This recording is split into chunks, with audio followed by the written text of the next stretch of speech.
El cine es un ejercicio rico en metáforas. Dice una cosa y significa muchas otras. Tiene relaciones muy extrañas y profundas con la cultura, mucho más profundas que el teatro, por ejemplo. Alrededor de los años 60 se produjeron las llamadas nuevas olas, movimientos rupturistas que trajeron eso que llamamos cine moderno. El más influyente, sin duda, sucedió en Francia en la primera mitad de aquella década, surgida como la encendida reacción de la crítica y la intelectualidad parisinas ante el agotamiento del cine galo a comienzos de los años 50. Pero, ¿es realmente la nueva ola francesa un movimiento artístico cinematográfico o solo fueron un conjunto de cineastas producto de una misma época? El término Nouvelle Vague es ante todo un eslogan periodístico vinculado al movimiento crítico. Los hitchcockianos hockianos, como los llamaba, irónicamente el crítico teórico André Bazin, fundador de la revista Carte du Cinéma. Creo que la nueva ola ha tenido una realidad anticipada. Empezó como un invento de los periodistas y se acabó convirtiendo en algo efectivo. Estábamos a mitad del siglo y en la mitad del cine, por lo tanto podíamos mirar al mismo tiempo hacia atrás y hacia adelante. Los postulados del director y crítico de cine Alexander Astruc fueron el fundamento de los jóvenes aspirantes a cineastas.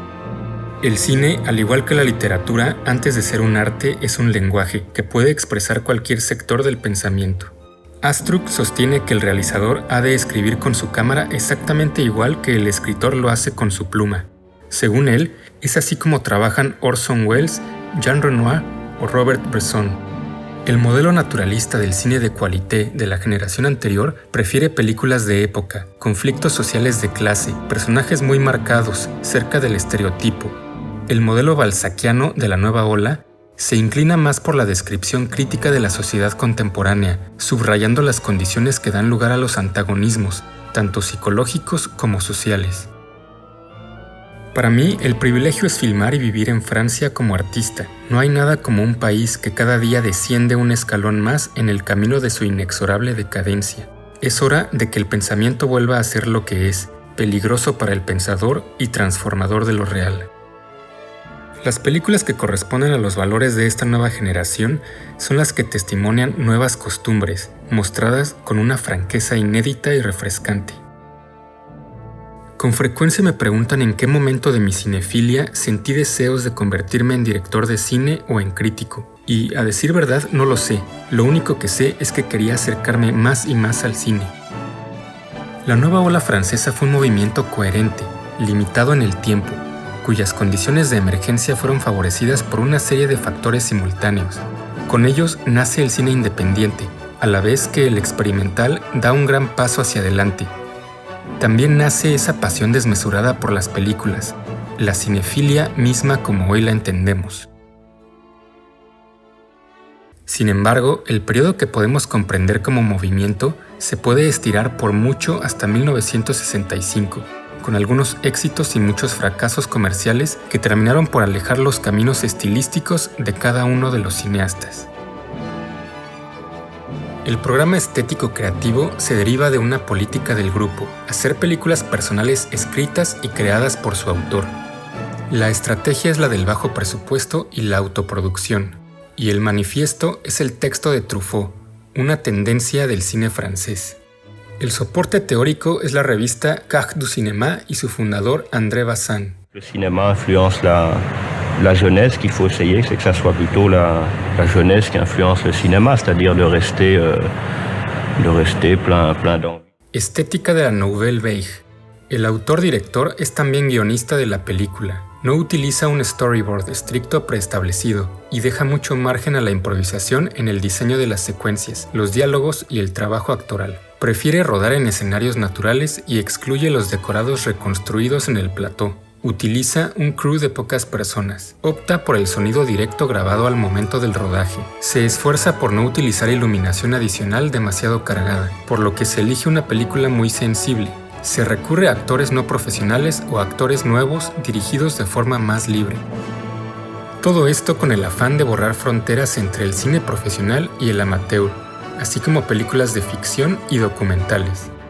Los directores del movimiento que más se acercaron a dichos postulados ya en la práctica fueron Eric Rohmer, Jacques Rivette Jacques Roussier, Jean Eustache y en ciertas películas Godard. El aparente amateurismo de los jóvenes realizadores franceses es cobijado por dos grandes profesionales de la cámara, los cinefotógrafos Henri Deca y Raoul Coutard, quien participó en 10 películas de Godard y revoluciona totalmente los valores plásticos del cine francés con su estilo de iluminación y estética visual. Con el fin de adaptarse a las exigencias estéticas de Godard, utiliza una nueva película, la Ilford HPS, antes reservada a la fotografía fija, también modifica los baños de revelado para duplicar la sensibilidad de la película.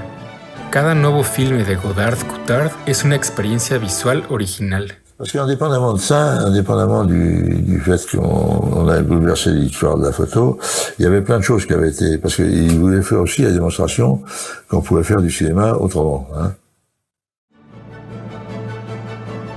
El bello Sergio marca el comienzo propiamente dicho de la nueva ola. Sin embargo, Chabrol solo toca los hallazgos del movimiento de un modo tangencial.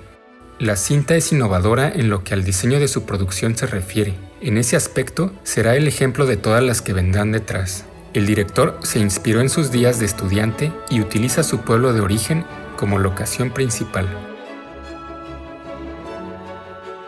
Argumentalmente no está contada de esta forma novedosa, disruptiva o singular, pero la variación consiste en la forma en que el director plantea una crítica a la burguesía a través de la mirada del alcohólico y resentido Sergio. On a l'impression que vous n'avez aucune raison de vivre, aucune. On n'en a pas. Et où est-ce qu'on ira la chercher? Tous ceux qui travaillent gagnent à peine de quoi vivre. La terre, c'est du granit. Ils travaillent, oui. Ils travaillent parce qu'ils n'ont rien d'autre à faire. La primera película en triunfar y ahora convertida en un clásico indiscutible es Los 400 golpes. Si bien Truffaut fue el más virulento de los jóvenes críticos, su película no cambió mucho las formas clásicas de hacer cine. Al exorcizar los fantasmas de su pasado en las secuencias del filme y siendo Antoine Doinel su alter ego, el gran Truffaut de momento omite la praxis de lo apuntado en las revistas de cine. Vous êtes un bon élève. Non, pas du tout. Pourquoi? Vous n'aimez pas travailler? Si, j'aime bien travailler, mais enfin, je m'en fous, quoi. Et qu'est-ce que vous aimez faire? Quelles sont les matières dans lesquelles vous êtes mauvais, par exemple? Surtout les maths. Surtout les maths? Et le reste, ça va? Le reste, ça va. Ese mismo año, surgido de un movimiento paralelo, pero finalmente enmarcado dentro de la nueva ola, estrena su primer largometraje Alain Resnais. Une dernière question, Alain Resnais. Est-ce que le cinéma est mort? Est-ce qu'il est vivant? Ou est-ce qu'il va naître?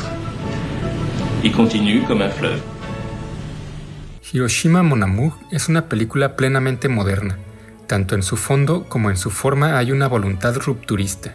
Resnais es disruptivo por su cronología fragmentada.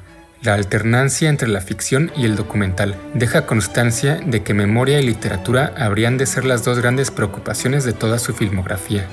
Más lírico que cualquier otro de sus compañeros, lo que ya es decir en la generación de cineastas más leída y cultivada que se recuerda. Tu es comme 1000 femmes ensemble. C'est parce que tu ne me connais pas, c'est pour ça. Los travelings por los pasillos de un hospital son una enunciación moral, como afirmaba Godard, un recorrido que traza con una escritura mucho más próxima al verso que a la prosa. Los planos de Resnais, de comprensión difícil para el espectador casual, sugieren diversas figuras poéticas, pero quizás la más llamativa sea la alusión a lo público mediante lo privado y viceversa. El cineasta de la memoria nos lleva de lo íntimo a lo público con su brillante alternancia entre planos tan cortos. Con idéntica soltura, se lleva al espectador del presente al pasado. Il est probable que nous mourrons sans nous être jamais revus. Il est probable, oui.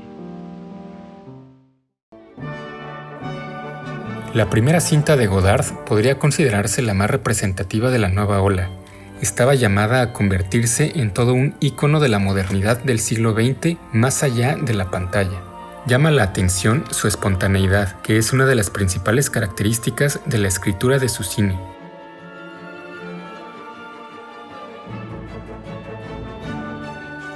Lo que yo quería era tomar una historia convencional y rodarla de manera completamente distinta a como se había hecho hasta entonces. Quería dar la sensación de que las técnicas cinematográficas se acababan de descubrir. La casi total ausencia de artificios, fundidos en negro y fundidos encadenados para unir los planos, fue una de las cosas que más llamaron la atención en su momento. Los cortes en los que Godard omitía deliberadamente una parte de la acción, junto a esos otros en los que el protagonista parecía cambiar bruscamente de dirección en la pantalla, fueron a comprimir el tiempo fílmico de una forma desconocida hasta entonces. De esta forma, las elipsis se reducen a un corte directo, aceptándose las angulaciones invertidas y los saltos de eje que incluso llegan a implicarse dramáticamente en la narración. A diferencia del montaje tradicional, cuyo fin último es pasar desapercibido, el antimontaje de Godard busca atraer la atención del espectador sobre el proceso de filmación.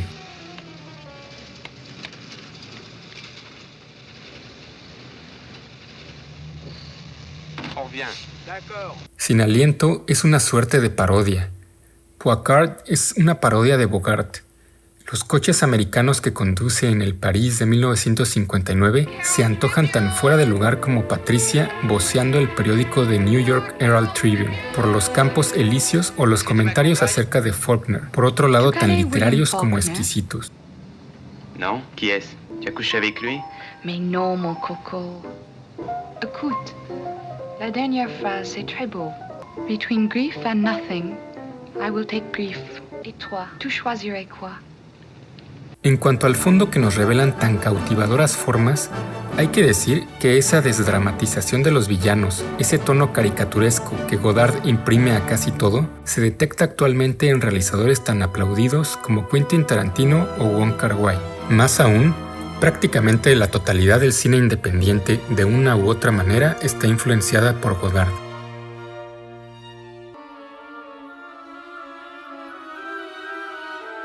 Yo escribo ensayos en forma de novela o novelas en forma de ensayo. Sigo siendo un crítico de cine como al principio. La única diferencia es que en vez de escribirlo, ahora lo filmo. Los otros directores clave del movimiento son Jacques Rivette, el más cinéfilo del grupo, con una concepción del tiempo fílmico opuesta al cine clásico. Para Rivette cuenta más lo que ocurre cuando aparentemente no pasa nada que una elipsis. Eso le convirtió desde el primer momento en el cineasta menos comercial del grupo. Es bien sabido que Eric Rohmer es especialmente dado a los diálogos, esa sonoridad y musicalidad con la que realiza películas artesanales que dan a lo cotidiano la textura de los cuentos. Ese toque romeriano se encuentra desde su debut. Junto con Rivette y Godard, seguirá siendo uno de los 3 miembros de la nueva ola que permanecerán fieles a sus propios postulados. Cléo de 5 a 7 es otra singular obra maestra de la nueva pantalla francesa. Agnès Varda, fotógrafa profesional, fue una precursora más que una integrante de la nueva ola. Su segundo largometraje es tan deliciosamente moderno, argumental y técnicamente, que es de rigor incluirlo en el paquete del nuevo cine de aquella época. Minute, beau papillon. Être laide, c'est ça la mort. Tant que je suis belle, je suis vivante et 10 fois plus que les autres. Nacida de un deseo de la realizadora de integrar la ficción dentro del documental, su película acaba siendo un documento psicológico sobre una persona que, temiendo estar en el umbral de la muerte, bajará del pedestal al que le ha subido su éxito como cantante para volver a descubrir el gusto por la vida mediante las cosas más sencillas junto a un soldado a punto de partir.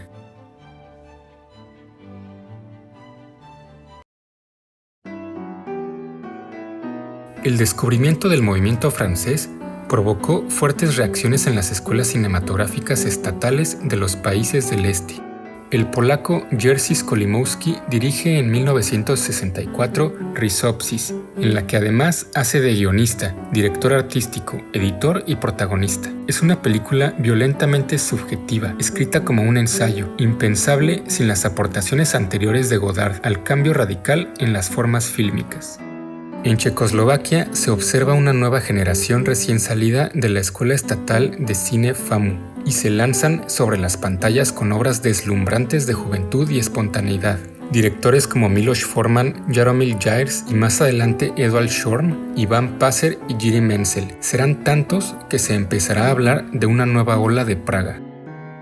Al otro lado del hemisferio, el cine brasileño entra en el cinema novo, a partir del descubrimiento de la corriente francesa. Autores como Rui Guerra, Carlos Diegues y Joaquín Pedro de Andrade, siendo Glauber Rocha el portavoz de este movimiento, manejando tanto la cámara como la pluma con un tono provocador y desenvuelto. Su trilogía política deslumbrante y barroca marcará la historia del cine de 1964 a 1969. La proiezione dell'avventura a Cannes è stata drammatica. Avevamo tutti creduto in questo film. Domani accade una cosa imprevedibile. Ieri sera noi abbiamo visto il più bel film che abbiamo mai visto ad un festival. En Italia, directores consagrados experimentan un cambio de ritmo narrativo. Antonioni, en La aventura, crea un relato lacunar basado en la desdramatización y da inicio a su tetralogía de la alienación. Fellini se lanza a una obra proteiforme con La Dolce Vita. Y Visconti apuesta por una renovación del neorrealismo a través del verismo, inspirado por Giovanni Verga. Pasolini desarrollará un diálogo crítico y creativo con Godard a lo largo de los años 60. Colaboran en una película de episodios y además Pasolini recurre a actores de la nueva ola francesa como Jean-Pierre Léaud en Posilga de 1969. En los años 70 el cine moderno trasciende las fronteras nacionales y las interacciones estéticas son constantes entre diversos creadores. Bergman, Buñuel y Fellini dirigen en esos años sus películas más libres, al margen de cualquier condicionamiento narrativo. El Hollywood de los 70s es el periodo que gozó de mayor libertad creativa, y es evidente la influencia francesa en jóvenes cineastas de aquella época como Scorsese o Paul Schrader, así como la llegada de europeos como Louis Malle, Polanski o Milos Forman. Le titre de l'article de Truffaut, je m'en souviens, un an avant son succès au Festival de Cannes, c'était « Le cinéma français crève sous les fausses légendes ». Alors il fallait démolir ces fausses légendes pour que le cinéma français renaisse. Cuéntame en los comentarios qué director prefieres de la nueva ola francesa y qué películas actuales mantienen la influencia del movimiento.